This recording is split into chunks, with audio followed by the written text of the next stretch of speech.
నమస్తే. శ్రీ పరంజ్యోతి భగవతి భగవాన్ వారి అద్భుతం. తమిళనాడులోని కన్యాకుమారి జిల్లాకు చెందిన శుభాగారి అనుభవం. ఇటీవల నేను నా భర్త కోయంబత్తూరు నుండి నాగర్కోయిల్లకు రైల్లో ప్రయాణిస్తున్నాము. ప్రయాణంలో నాకు అకస్మాత్తుగా తీవ్రమైన కడుపు నొప్పి వచ్చింది.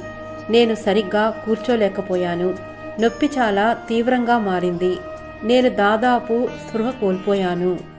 నా పరిస్థితిని చూసి నా భర్త మదురైలో దిగి ఆసుపత్రికి వెళ్లదామని చెప్పారు.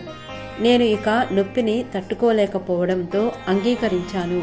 నేను ఏమి చేయాలో తెలియక కొంచెం స్పృహలో ఉన్నప్పుడు నా స్నేహితురాలు రమ్య ముఖాన్ని నా కళ్ల ముందు అకస్మాత్తుగా చూశాను. ఆమె శ్రీ పరంజ్యోతి భగవతి భగవానులను నాకు పరిచయం చేసింది. ఆ క్షణంలో ఆమె నా ముందు ఉండి శ్రీ పరంజ్యోతి భగవతి భగవానుల మూల మంత్రాన్ని నిరంతరం జపించమని నన్ను మార్గనిర్దేశం చేస్తున్నట్లు అనిపించింది. ఆ అంతర్గత మార్గదర్శకత్వాన్ని అనుసరించి నేను నా మనస్సులో నిశ్శబ్దంగా మూల మంత్రాన్ని జపించడం ప్రారంభించాను. కొన్ని నిమిషాల్లోనే నొప్పి క్రమంగా తగ్గుతున్నట్లు నాకు అనిపించింది.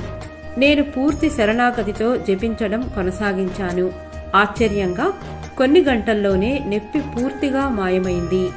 మేము మదురైలో దిగలేదు. బదులుగా మేము మా ప్రయాణాన్ని కొనసాగించాము. ఎటువంటి అసౌకర్యం లేకుండా సురక్షితంగా నాగర్కోయిల్కి చేరుకున్నాము. ఈ అనుభవం ద్వారా శ్రీ పరంజ్యోతి భగవతి భగవాన్ మూలమంత్రం యొక్క అపారమైన శక్తి మరియు మహిమను నేను వ్యక్తిగతంగా చూశాను. ఇంత క్లిష్ట పరిస్థితి నుండి నన్ను రక్షించినందుకు నా దైవం శ్రీ పరంజ్యోతి భగవతి భగవానులకు నేను అనంత కోటి కృతజ్ఞతలు తెలుపుతున్నాను.